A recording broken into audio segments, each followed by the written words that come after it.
Ceci est un livre audio autogénéré par Google.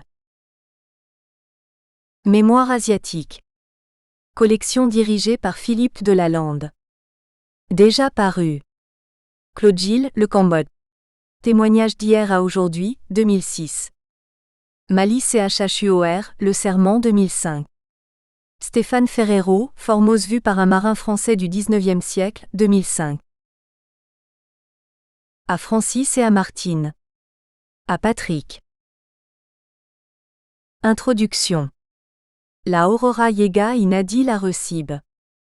En la Boca, Lorca.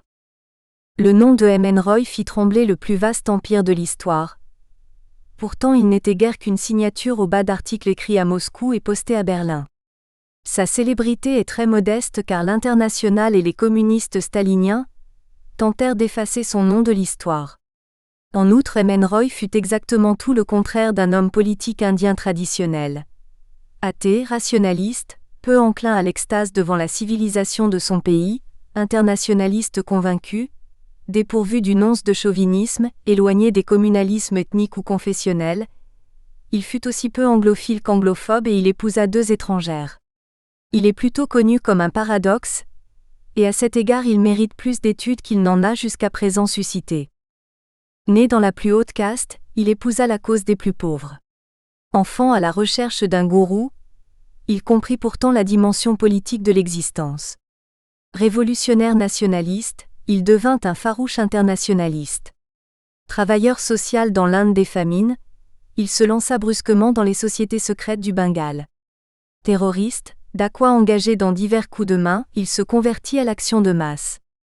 Né dans la communauté hindoue, il composa un éloge somptueux de l'islam médiéval.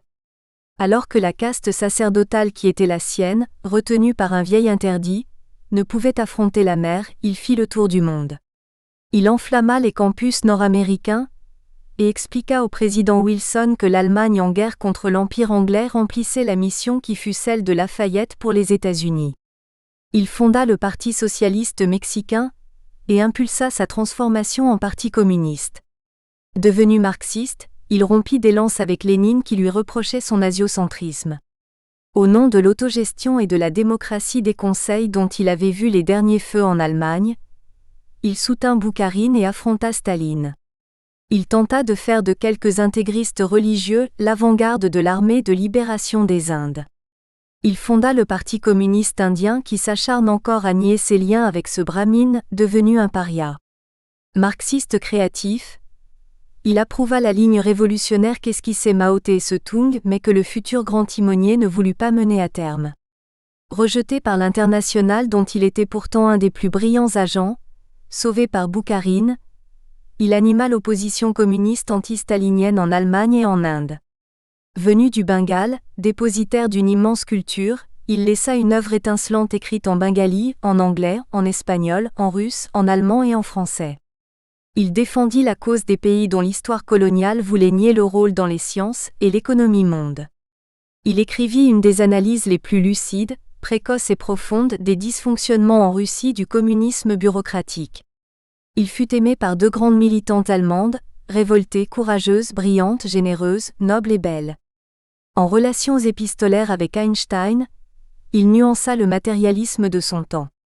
Il s'émancipa aussi des représentations, affectus, pour décrire la pensée plus intégrée et corporelle, affectio, du chat qu'il protégeait des détenus de droit commun et nourrissait de sa maigre pitance.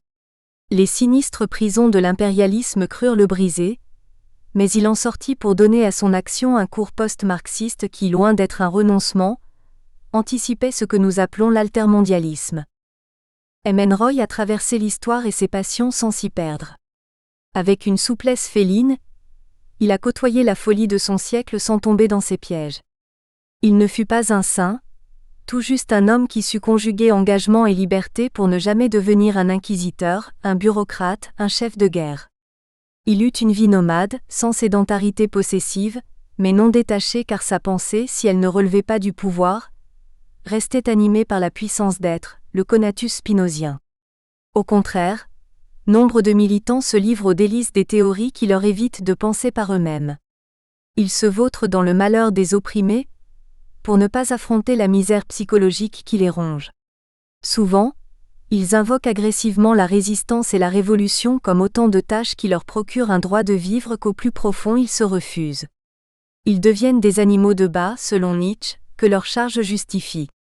Ces militants autistes tuent les révolutions dans l'œuf, parce qu'ils sont incapables d'aimer la vie. Nul besoin d'attendre d'eux des solutions originales aux questions que pose l'histoire. M. Roy ne fut pas de ces hommes. Le pouvoir relève d'un lieu exclusif, l'appareil pour les marxistes, l'individu détenteur de ces titres de propriété pour la pensée libérale, qui fonde la sédentarité sur la séparation. Mais le nomade au contraire compose sans exclusive aucune avec son environnement. Il reconnaît dans la totalité où il s'inscrit une dimension transcendante, le juste pour Roy, l'amour, l'inépuisable altérité des autres, un tiers objectivant qui le libère de sa possessivité. Dans la composition s'esquisse donc le rapport de la personne à l'autre par la médiation de la totalité. Ainsi libéré, le nomade est d'abord celui qui ressent la joie de découvrir l'autre et de s'ouvrir au monde dans la flamboyance d'un désir non possessif. L'asiocentrisme de Roy, par exemple, ne fut pas l'inversion de l'arrogant eurocentrisme colonial, mais la simple revendication du caractère partagé de l'histoire et du monde.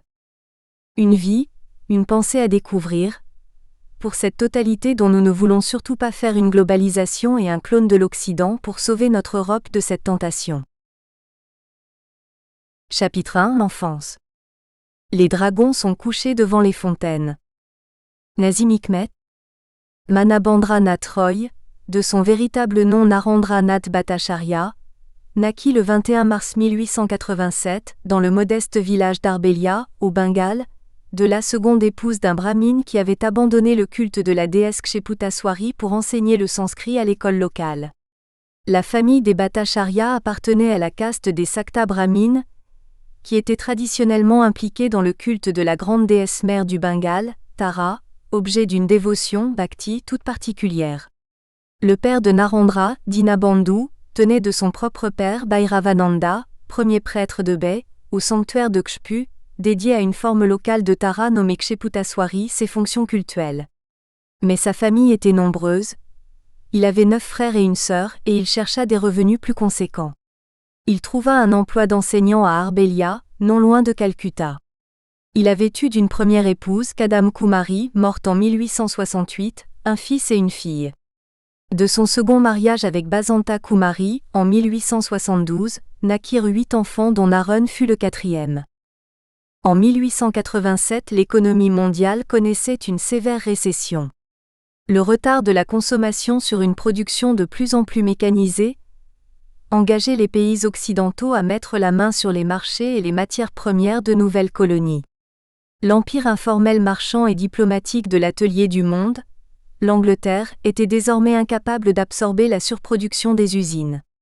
Les libéraux, plutôt méfiants face aux risques impliqués par de lointaines aventures, subissaient le feu des critiques des conservateurs qui se souvenaient que leurs ancêtres, courtiers du monde, avaient dominé les océans et s'étaient taillés de prospères colonies sur les 5 continents. Forte d'un vieil héritage d'alliances de l'aristocratie et des milieux financiers qui avaient créé l'Empire, la noblesse foncière conservatrice, touchée par l'abolition des droits de douane sur le blé, voyait en la colonisation une seconde vie offerte aux gentilshommes, faite d'aventures lucratives et de postes prestigieux. Ils entendaient donc relancer les conquêtes territoriales. Le temps des pirates et des négriers était de retour. Un grand filet fut jeté sur le monde. Les banques officiaient et finançaient la concentration des entreprises, les technologies toujours plus coûteuses, les aventures lointaines. De nouvelles sources d'énergie surgirent. Au charbon s'ajoutèrent l'électricité puis le pétrole. Dans les usines, l'organisation rationnelle du travail progressait. En 1887 fut inventée la sinistre mitrailleuse Maxim qui devait dévaster l'Afrique et l'Asie. L'Angleterre, outre un prestigieux jubilé de la reine Victoria, organisa sa première conférence impériale. Bismarck signa un traité de contre-assurance avec la Russie pour empêcher un éventuel encerclement diplomatique orchestré par la France et l'Angleterre. Aux États-Unis, la puissance des monopoles de Rockefeller, Morgan, Carnegie ou Vanderbilt débordait déjà les frontières de la jeune République. À Paris, Alors que la finance rêvée de fortune surgit de Panama, s'ouvrait la première bourse du travail. La Turquie, rongée par ses dettes, était l'homme malade de l'Orient et la Chine, dépecée par les traités inégaux survenus après les infamantes guerres de l'opium qui l'obligèrent à acheter les drogues vendues par les Anglais, l'homme malade de l'Extrême-Orient. L'Inde était sous le joug anglais depuis le début du siècle. Déjà en 1770, une famine, provoquée par l'avidité des collecteurs d'impôts au service de la colonisation et par une crise écologique due à la déforestation du Bengale au profit des chantiers navals anglais, avait tué le tiers des Bengalis. De 1850 à 1887, le revenu par tête en Inde avait baissé de 60%. Seul le Japon, toujours indépendant, libre et fier, se levait comme un jeune soleil. Il est de nos jours de bon ton de réhabiliter les empires coloniaux. La loi française du 23 février 2005 le conseille vivement aux enseignants et en Angleterre le Premier ministre, Blair, et son second, Brown, se disent dans les colonnes du Daily Mail du 5 janvier 2005, fiers de l'Empire. Les historiens Niall Ferguson et Andrew Roberts y voient l'origine de la mondialisation, et ils souhaitent une recolonisation de l'Afrique selon eux malade de sa libération. Mais en 1887, il y avait en Inde quelques 80 000 flagellations par an. Dans cet ultime quart du XIXe, les famines n'avaient cessé de croître, dû au doublement des taxes précoloniales et à l'alliance entre la colonisation, les usuriers, les féodaux et les propriétaires terriens qui écrasaient les paysans. 20 millions d'Indiens moururent de faim. La modernité occidentale tuait désormais plus que les guerres et les famines des 7 siècles qui précédèrent son essor. Le sinistre bagne des îles Andaman comptait alors 90 000 prisonniers qui servaient de cobayes aux médecins de l'armée britannique. La population congolaise fut réduite de moitié au début du XXe siècle. Ho Chi Minh recensait à peine une école au Vietnam pour 10 fumeries d'opium, alors qu'avant la colonisation son pays était alphabétisé à 80%. La prestigieuse cité des 45 000 métiers à tisser, Tlemcen, ne produisait plus aucun textile. Au lendemain de la libération de la France, les troupes coloniales tuèrent 40 000 Algériens, 70 000 Malgaches et elles répondirent par le feu aux protestations des tirailleurs sénégalaises enfermés dans le camp de Tiaroa. Dans les années 50, 300 000 Kenyans étaient détenus dans des camps de concentration. Torture, pendaison, viols collectifs terrorisaient les villageois de cette colonie. Les soldats anglais recevaient une prime de 5 shillings pour tout ennemi tué, dont ils clouaient les membres arrachés sur des panneaux indicateurs. En Malaisie, ils s'affichaient avec les têtes tranchées des guérilleros qu'ils combattaient. Qui se souvient aussi que sans les fortunes tirées des Indes, l'invention de Watt serait restée faute d'investissement suffisant une curiosité et que la machine à vapeur, indispensable à la révolution industrielle, n'aurait pas vu le jour ? Les Anglais savent-ils que sans les prêts et dons consentis à l'État par la Compagnie des Indes qui pillait le sous-continent et vendait de l'opium, ils n'auraient pu faire face à Napoléon I et devenir ainsi l'unique puissance mondiale de la première moitié du XIXe siècle ? Qui se souvient que pour un esclave noir il n'y avait pas moins de 4 à 7 emplois en Occident ? Marins, ouvriers des chantiers navals et des usines qui produisaient les articles échangés contre le bois d'ébène, courtiers d'assurance, marchands, financiers, vendeurs de produits tropicaux du Nouveau Monde, et que les commandes de l'Empire et des pays d'Asie obligèrent l'Angleterre à un effort productif de type nouveau d'où sortit la révolution industrielle ? Ne suffit-il pas de voir Manchester, fleuron de la puissance économique anglaise, situé juste derrière Liverpool, fleuron du commerce esclavagiste, pour saisir l'importance de ce crime contre l'humanité dans le développement de l'Occident obtenu au prix du sous-développement de l'Afrique ? Qui ose encore rappeler que le textile anglais dut aussi son essor à la destruction programmée des textiles indiens, afin d'offrir un immense marché à Manchester ? Pourquoi sommes-nous si fiers de ces progrès qui impliquèrent des efforts surhumains venus de ces continents, promptement remerciés à coups de canon et de chicottes ? La colonisation accomplit-elle sa tâche modernisatrice lorsqu'elle prétendit, pour ne pas indisposer les hautes castes, que l'esclavage indien était d'une nature débonnaire qui ne justifiait pas son abolition, lorsqu'elle ne demanda à ses officiers rien d'autre que de dissuader par un entretien la veuve qui voulait s'immoler par le feu, Sati aux missionnaires de faire campagne contre l'excision des femmes au Kenya ? En outre, l'enfermement des colonies dans une logique économique extravertie, puisque définie selon les intérêts du conquérant, a dépossédé ces pays de leur propre destin et leur a coupé la route vers la révolution industrielle. L'Inde, qui représentait avant la conquête presque le quart de l'économie mondiale, 22% en 1700, n'en représentait plus qu'une part insignifiante, 4%, 250 ans plus tard, au moment de son indépendance, au milieu du XXe siècle. Les chemins de fer indiens dont l'Angleterre s'enorgueillit lorsqu'elle les présente, encore de nos jours, comme un don colonial au développement de l'Asie du Sud, furent en fait payés par la colonie dont les finances furent saignées. Le solde des opérations accorda même un bénéfice important aux Britanniques. Pris à la gorge par les usuriers et propriétaires fonciers proches des Anglais, les paysans vendaient leurs récoltes à bas prix au bénéfice des exportateurs britanniques.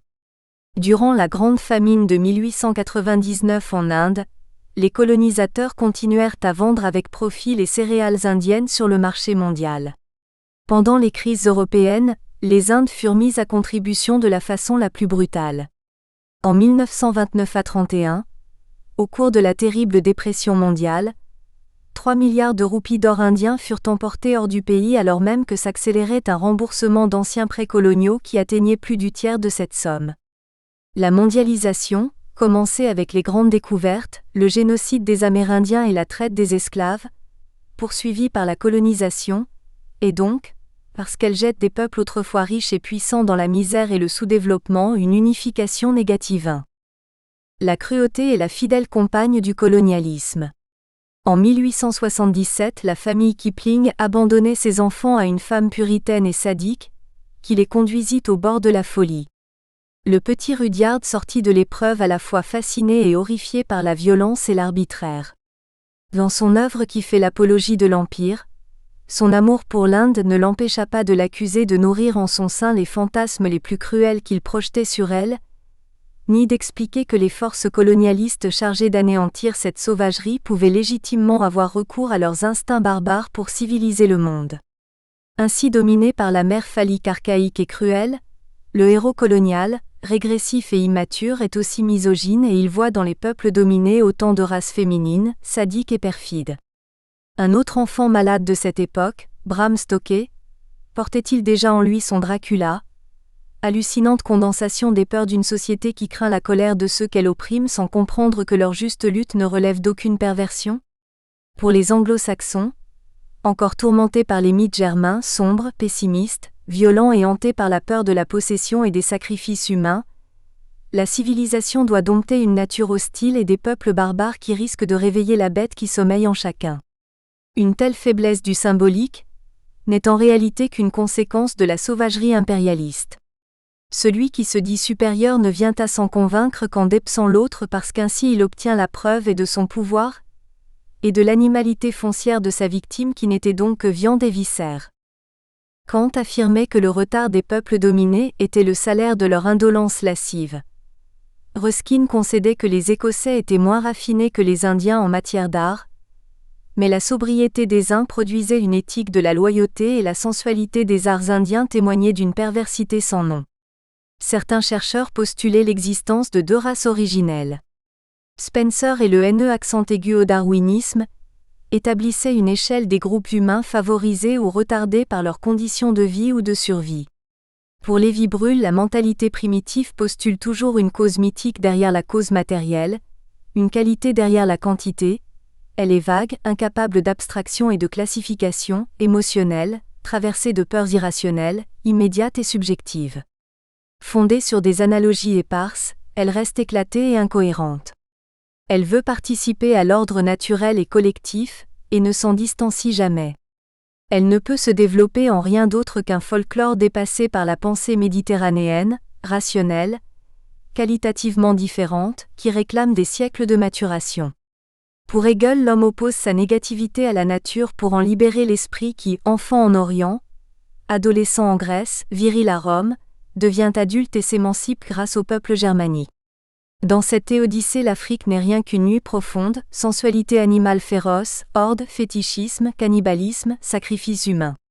L'Asie est un matin pour l'esprit qui s'éveille, mais ses états et ses valeurs universelles s'embourbent dans ces riches plaines creusées par des fleuves immenses pour se résorber en épopées amorphes de par leur démesure, caste qui étouffe l'évolution des consciences, despotisme qui anéantit la liberté, dévotion à l'un si abstraite qu'elle ne laisse aucune voie de salut à l'individu en qui s'incarne l'esprit en Occident au soir somptueux de l'histoire.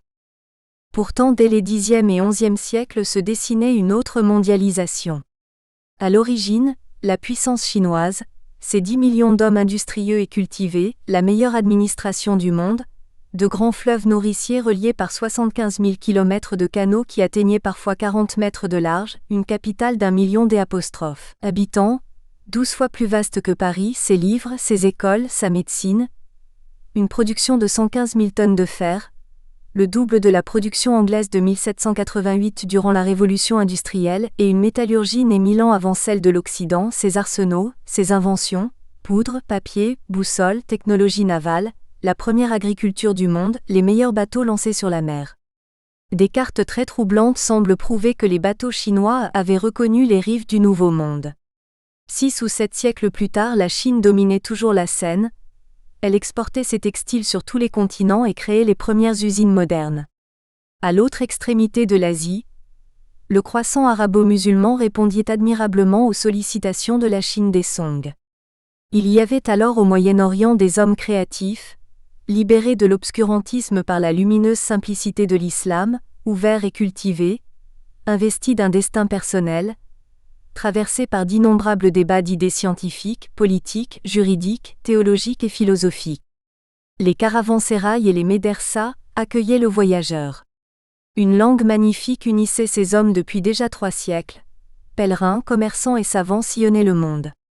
Musulmans et Chinois se connaissent et s'appréciaient. Le commerce arabo-musulman unifiait les grands réseaux du passé. Mer de Chine, océan Indien, îles indonésiennes, golfe Persique, Mésopotamie, mer Rouge, Méditerranée. Depuis cet axe plongeait une route maritime qui conduisait aux magnifiques cités swahili d'Afrique orientale et d'Afrique du Nord. Partaient des caravanes qui traversaient le Sahara jusqu'au pays de l'or, le Ghana. De Venise et de Gênes, les merveilleuses richesses de l'Orient montaient par les routes transalpines vers l'Allemagne.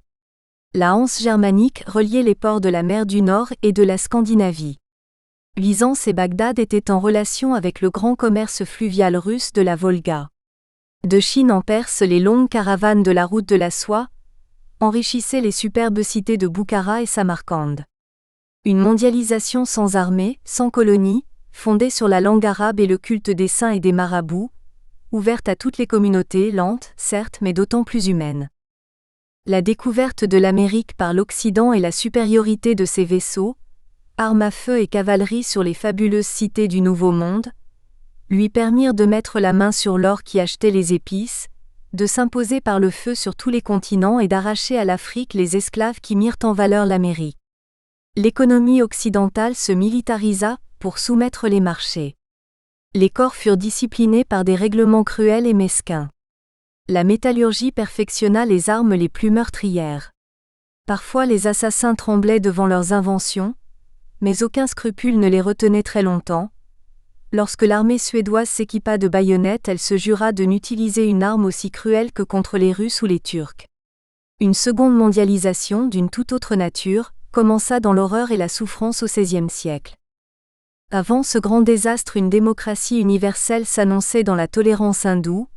Les textes bouddhistes qui poussaient les jeunes Chinois à se raser la tête plutôt que de servir l'empereur, la constitution Kempo de Shotoku au Japon, qui affirmait que toute prise de décision devait être partagée, la cité idéale d'Al-Kindi, le palabre africain, l'humanité de Quetzalcoatl II. À l'ouest, l'Andalousie brillait de tous ses feux, terre des 3 cultures, l'islam, le judaïsme et le christianisme, jardin des poètes et des savants. Ainsi le logo occidental, qui prétend ne rien devoir à l'Égypte noire, mère des penseurs grecs, ni au monde islamique qui ne fut pas seulement un passeur du savoir antique, comme le disent nos idéologues, mais un univers culturel brillant, scientifiquement et philosophiquement créatif, est en réalité un logo universel dans ses aspects les plus positifs et dans ses aspects les plus négatifs un logo perverti par le mythos de la supériorité occidentale et du nécessaire effacement de l'autre au nom du progrès. L'espagnole Maria Zambrano définit ainsi une rationalité perverse et sacrificielle qu'elle opposa à la raison séminale créatrice et libératrice. Le philosophe argentin Dussert l'appelle de ses vœux un logo de la libération né de la critique de l'Occident. Le père de Naren, se rendait souvent au temple dont il aurait dû être le prêtre pour y faire ses dévotions à Kshiputeswari. Les déesses représentent l'énergie créatrice ou Sakti, le savoir et la source de toute connaissance. Loin de relever de la mentalité primitive, elles ont pour fonction de mobiliser des énergies humaines face aux défis de la vie. La Sakti proposait à la science de la fin du XIXe une vision plus proche de ces dernières découvertes que le positivisme occidental, qui sans comprendre réellement, voyait souvent la masse disparaître au profit de l'énergie et perdait le concept, pour lui fondateur, d'une matérialité stable, prévisible et éternelle. Si Lucrèce, le grand penseur matérialiste, rendit hommage à Vénus, l'origine de la vie, dans un superbe poème, ne pourrions-nous nous incliner devant la Sakti qui inspire la science moderne ? Les dieux ne regardent donc pas toujours vers le passé. L'expérience du père, Dinabandhu, ce prêtre devenu professeur de sanskrit, la langue sacrée, détermina probablement Naron à transmuter ses significations traditionnelles en significations à même de répondre aux défis des temps nouveaux. Cela nous suggère l'ascendant d'une matrice discursive indienne particulière. Ces structures sont symbolisées par des dieux. Ganesha, le fils de Siva, rond et malicieux, une tête d'éléphant sur les épaules, représente la convivialité et la tolérance traditionnelle. Tagore pourrait en être une des plus belles incarnations. Rama, l'avatar de Vishnu venu tuer le démon Ravana, inspire les discours hindouistes et l'effort de réhabilitation culturelle et religieux de Tilak ou des nationalistes révolutionnaires. La rationalité bourgeoise, la modernité scientifique d'Ambedkar, l'apôtre des intouchables, les Dali, le marxisme et le néo-marxisme de Roy relèvent de la matrice discursive symbolisée par Skanda, le fils de Siva qui opposa l'arme étincelante de son logo, une lance qui terrorise les forces obscures, au dieu suprême Brahma, lui-même. Roy devait pareillement défier les divinités de l'hindouisme. Son père, en passant du service sacerdotal à l'enseignement, esquissa le premier pas vers Skanda. Ce dieu est aussi appelé le briseur de montagnes, Kronkabetsa, Gua, le secret. Roy vécut souvent dans la clandestinité et Svaminatha, le professeur de son père. En outre, qui ne serait tenté de reconnaître en Louise et Hélène, les deux compagnes allemandes de Roy, Vali et Devasena, les deux déesses que Skanda aime également. Ces divinités évoquent aussi des caractéristiques du marxisme. La première, déesse des travaux des champs, représente les structures économiques qui sont la base même de l'existence, la seconde, fille d'Indra, le dieu combattant, l'audace qui ne manqua jamais au grand révolutionnaire que fut M.N. Roy. En 1898, Dinabandhu, désormais retraité, installa sa famille à Kodalia, le village de sa seconde épouse. Le père de sa mère, Ramtaran Chakravarti, n'avait pas eu de fils et il laissa ses biens au père de Naron. Dinabandhu monta un établissement de prêt. D'un naturel doux et déjà âgé, il ne fut pas un père autoritaire et il semble n'avoir exercé aucune autorité sur son fils. De cette enfance, Naron garda un goût indomptable pour la liberté. S'il exigea plus d'une fois discipline révolutionnaire et sérieux de la part de ses collaborateurs, il ne leur contesta aucunement la liberté de penser et de s'exprimer, et il n'eut jamais de stratégie autoritaire vis-à-vis des ouvriers et des paysans. Il utilisa de façon aussi féconde et originale que Gramsci le concept d'hégémonie, pour convaincre et obtenir un consentement qu'il ne voulut jamais de pure forme. L'écolier qu'il fut à Kodalia, après ses débuts à Arbelia, était curieux, créatif, intrépide.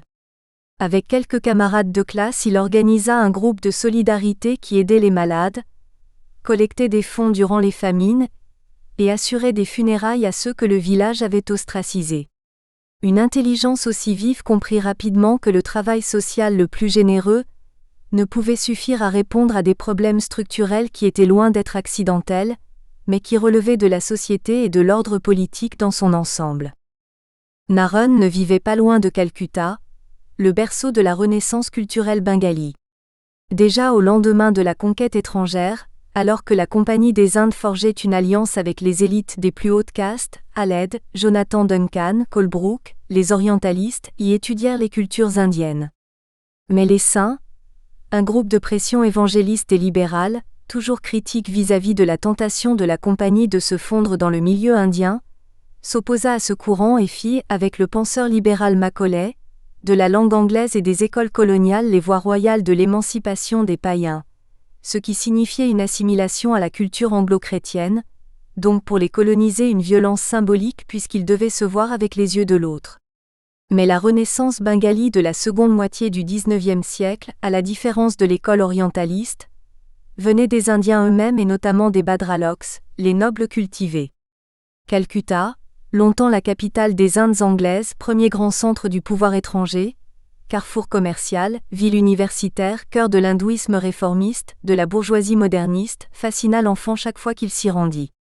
Il admirait Dwakara Vidyabhushan, 1820-86, fondateur du journal contestataire Son Prakash, Savanath Sastri 1846-1919, du Brahmo Samaj, attaché à rénover l'hindouisme, Vivekananda 1863-1902, de l'Arya Samaj, le philosophe qui affirmait l'inégalable qualité de la spiritualité hindoue, inspiratrice de Plotin.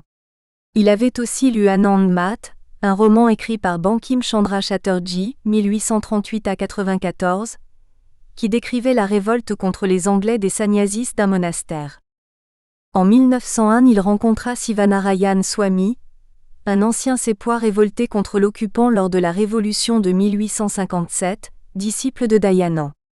À son contact, Narun comprit que les hindous étaient entrés en décadence par la faute des castes et des traditions désuètes. 3. Le vieil homme lui parla peut-être aussi des événements de 1857, esquissant ainsi, sans le vouloir, la formation historique et politique de son interlocuteur qui devint un guetteur de l'aube, à l'affût des grands mouvements révolutionnaires qui soulèvent brusquement les peuples et les opprimés. Selon Dayanand et Sivanarayan, une nouvelle génération de jeunes Indiens devait se lever pour redresser l'hindouisme. L'adolescent, alors âgé de 14 ans, se montra de plus en plus curieux et il erra à la recherche d'un gourou qu'il crut alors rencontrer en Ramda Babaji.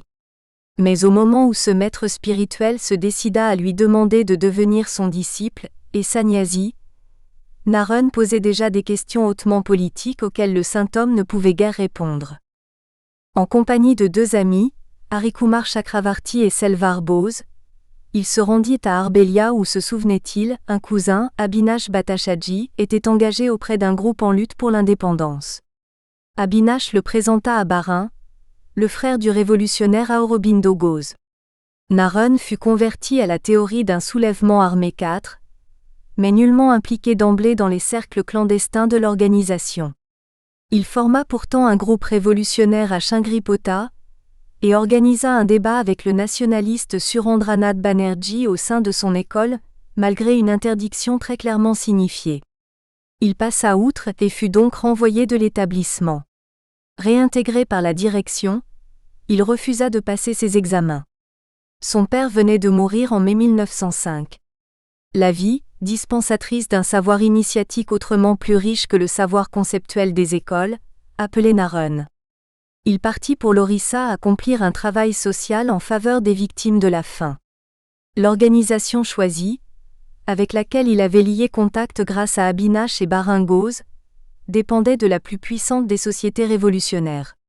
Le dévouement et la compétence de Narun attirèrent l'attention de ses responsables. Il fut donc admis en leur sein.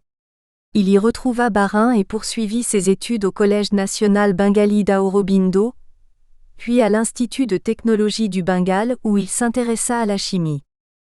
Mais Narun était désormais devenu un révolutionnaire nationaliste professionnel au cœur d'un Bengale dont la renaissance culturelle prenait chaque jour un tour plus politique et explosif.